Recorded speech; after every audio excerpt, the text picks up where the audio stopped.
गुरुरे विष्णु गुरुरे देवो महेश्वराय गुरुरे साक्षात परब्रह्म तस्मै श्री गुरुवे नमः। नमस्कार दोस्तों, आप सभी का एमएस क्लासेज में हार्दिक स्वागत है। आज गुरु पूर्णिमा के इस पावन अवसर पर मैं अपने सभी गुरुओं को कोटि कोटि प्रणाम करता हूँ। गुरु केवल शिक्षा ही नहीं देता, वे जीवन को सही दिशा देते हैं। गुरु ही अज्ञान के अंधकार से ज्ञान के प्रकाश तक पहुंचाने वाले मार्गदर्शक हैं। इस पावन दिन पर हम एमएस क्लासेज की पहली क्लास कंप्यूटर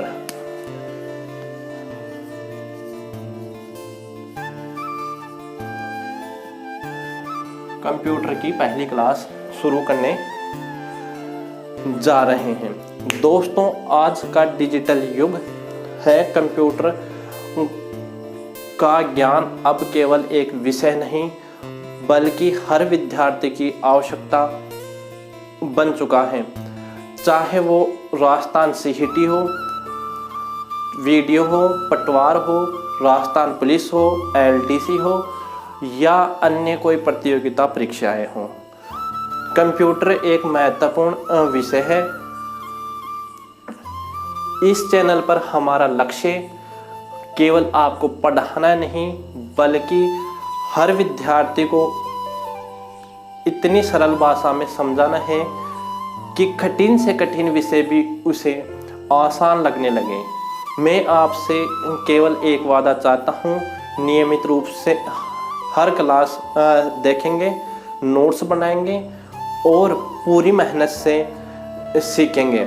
बदले में मैं आपसे वादा करता हूँ कि आपको पूरी ईमानदारी और समर्पण के साथ पढ़ाऊँगा। अगर आप अभी तक हमारे चैनल से नहीं जुड़े तो सब्सक्राइब ज़रूर करें और बेल आइकन दबा दें ताकि आने वाली हर क्लास की वीडियो सबसे पहले आप तक पहुँचे। तो आइए गुरुओं के आशीर्वाद लेकर ज्ञान की इस पावन यात्रा की शुरुआत करते हैं। शुरू करते हैं हमारी पहली कंप्यूटर की क्लास। अब इसमें हम देखेंगे कि कंप्यूटर क्या है, किस प्रकार से ये कार्य करता है और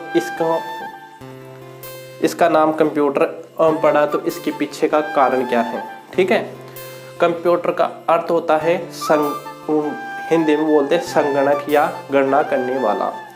ठीक है, तो कंप्यूटर लैटिन भाषा के शब्द कंप्यूट से बना है जिसका अर्थ होता है गणना।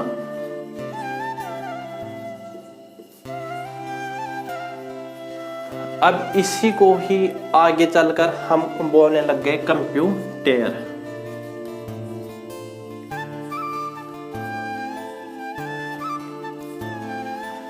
Computer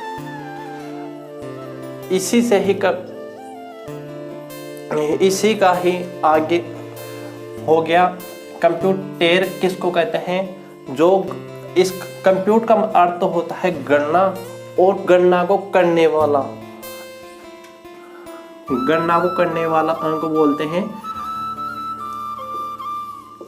computer. ठीक है, कंप्यूट का अर्थ होता है गणना और गणना करने वाले को बोलते हैं कंप्यूटर। ठीक है, इसी दौर पे नाम पड़ा है इसका कंप्यूटर। अब जानते हैं इस कंप्यूटर के हर एक शब्द के अक्षर में का एक फुल फॉर्म है।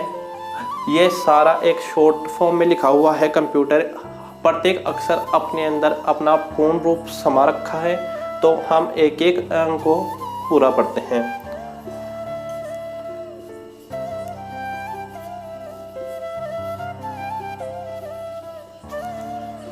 सी का मतलब होता है इसमें कॉमनली।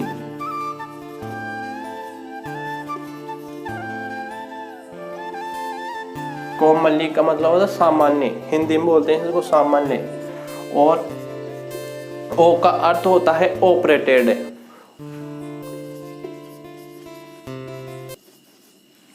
ठीक है। एम का मतलब होता है मशीन या यंत्र।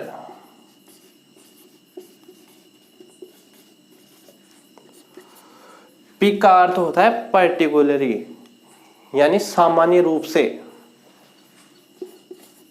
क्या अर्थ होता है? पर्टिकुलरली।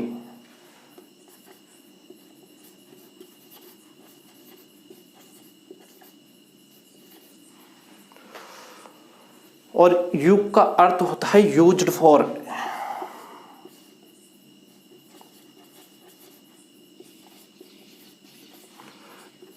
टी का अर्थ होता है टेक्निकल। ई का अर्थ होता है एजुकेशन।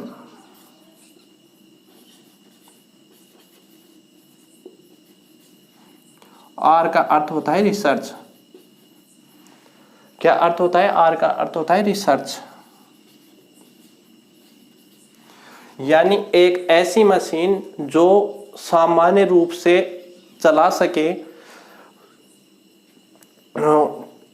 हर वक्त पर्टिकुलर, यानी हर व्यक्ति यूज कर सके। किसके लिए है? टेक्निकल कार्यों के लिए है, एजुकेशन कार्यों के लिए और रिसर्च के लिए। ठीक है। अब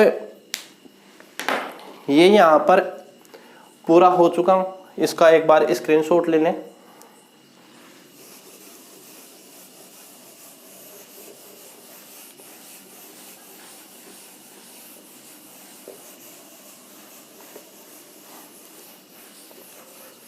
अब इससे ये देखने को मिला कि कंप्यूटर ऐसी गणना करने वाली मशीन है जिसका उपयोग सामान्य रूप से हर व्यक्ति चला सके। किसके लिए? एजुकेशन, टेक्निकल और रिसर्च कार्यों के लिए। ठीक है।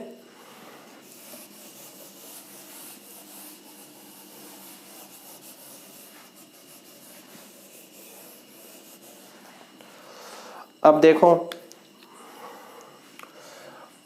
कंप्यूटर सीधा ही किसी के ऊपर कार्य नहीं करता। कंप्यूटर कार्य करता है, अपन उसको पहले तो इनपुट देते हैं। इनपुट, और फिर उस इनपुट देने के बाद में उस पे वो प्रोसेसिंग करता है। क्या करता है? प्रोसेसिंग करता है।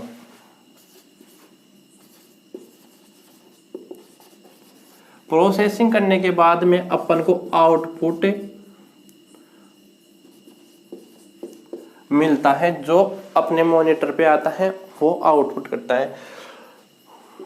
कि पहले तो कंप्यूटर को हम निर्देश देंगे, फिर उस पे वो खुद क्रिया करेगा।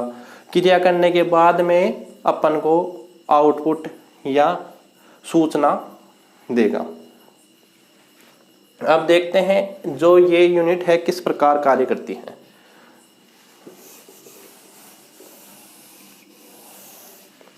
ये इसमें किस प्रकार से कार्य करता है। जैसे ये 3 है,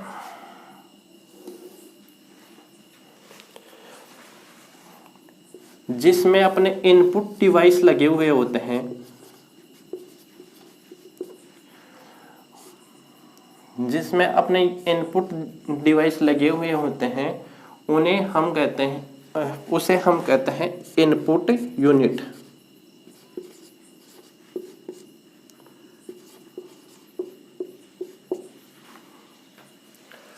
और जिसमें अपन और जिसमें हमें निर्देश मिलते हैं, जो हमारी जो आदेश दिए गए हैं उन पे कार्य करने के बाद में जो हमें आउटपुट मिलता है, वो मिलता है हमें आउटपुट डिवाइस पर।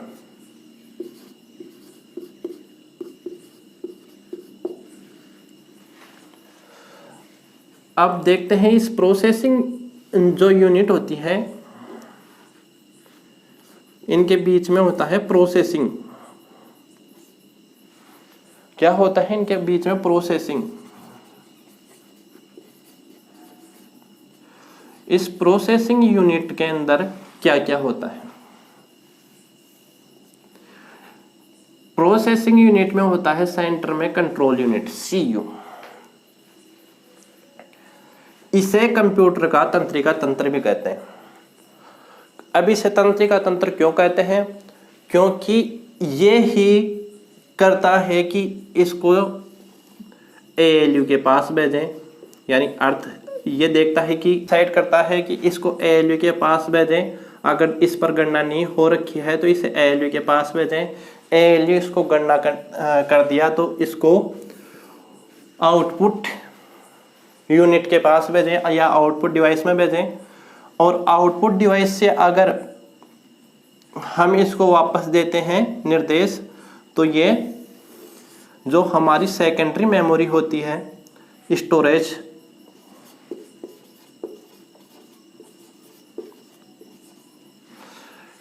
यूनिट, सेकेंडरी मेमोरी, तो इसे सेकेंडरी मेमोरी के पास भेजें।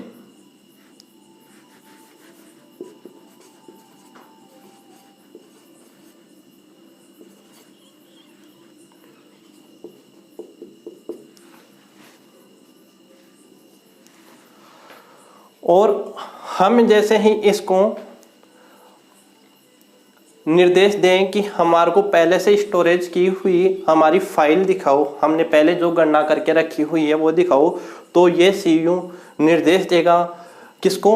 मेमोरी यूनिट को, कि इनकी जो पहले वाली फाइल है वो निकाल के लेके आओ। जैसे ये इसका एक प्रकार से इनमें संयम बनाए रखता है, किनमें?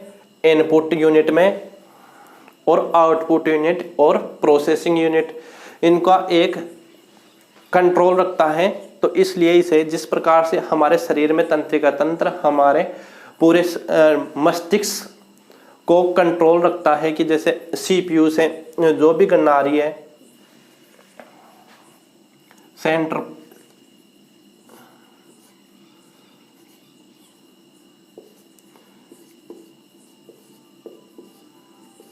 CPU से जो भी गणना आ रही है, CPU उनसे गणना होने के बाद ALU के पास जा रही है, ALU के पास भेजना है, आउटपुट बाहर सूचना को बाहर करना है, इंफॉर्मेशन दिखानी है, यानी आउटपुट प्रोसेसिंग होने के बाद में मिला हुआ आउटपुट, उनसे हम इंफॉर्मेशन कहते हैं। ठीक है। अब क्वेश्चन अब ये नहीं पूछता कि इनपुट और आउटपुट क्या है। अब क्वेश्चन आता है यहां से, प्रोसेसिंग यूनिट और इनपुट, कि हम इनपुट देते हैं तो सबसे पहले यहां पर जाता है रैम। किस में जाता है? हमारा रैम में। रैम की फुल फॉर्म होती है रैंडम एक्सेस मेमोरी, कि हम जैसे भी कोई इनपुट देते हैं तो वो पहले रैम में जाता है। रैम कार्य करती है जिस प्रकार से एक हमारा घर में जो हवा के लिए जगह छोड़ी जाती है, जंगला, उस प्रकार से ये रैम कार्य करती है।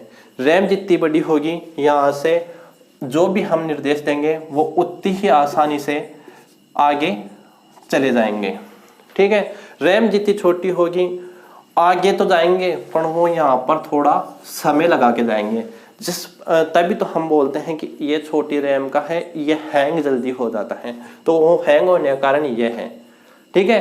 रैम कार्य ये करती है जिस प्रकार से घर में एक रोशनदान होता है, जो खिड़की होती है, तो वो खिड़की का कार्य करती है रैम। खिड़की जितनी बड़ी होगी उतनी ज़्यादा हवा आएगी, उतनी आराम से हवा आएगी। ठीक है। बल्कि CPU का काम भी वही होता है, ALU का काम भी वही होता है, और मेमोरी का कार्य भी वही होता है। अब आउटपुट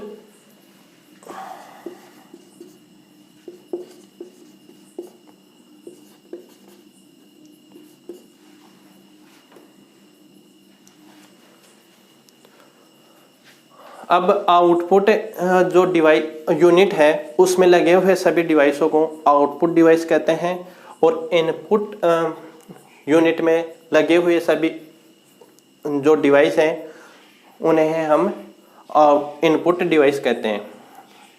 ये कैबिनेट में आता है, जिसे हम आम बोलचाल में CPU बोलते हैं। सीपीयू नहीं होता, जो लोहे का बक्सा होता है उसे हम कैबिनेट कहते हैं। और सीपीयू तो अंदर जो प्रोसेसर लगा होता है उसे हम सीपीयू कहते हैं, सेंट्रल प्रोसेसिंग यूनिट। ठीक है, इसे कंप्यूटर का मस्तिष्क कहा जाता है। ठीक है, तो कैसी लगी हमारी क्लास? आज की क्लास को आज के सेशन को यही समाप्त करते हैं और कल हम स्टार्ट करेंगे हिस्ट्री ऑफ कंप्यूटर, कंप्यूटर की उत्पत्ति। ठीक है, धन्यवाद। जय हिंद, जय भारत। मिलते हैं नेक्स्ट क्लास में, तब तक के लिए राम राम।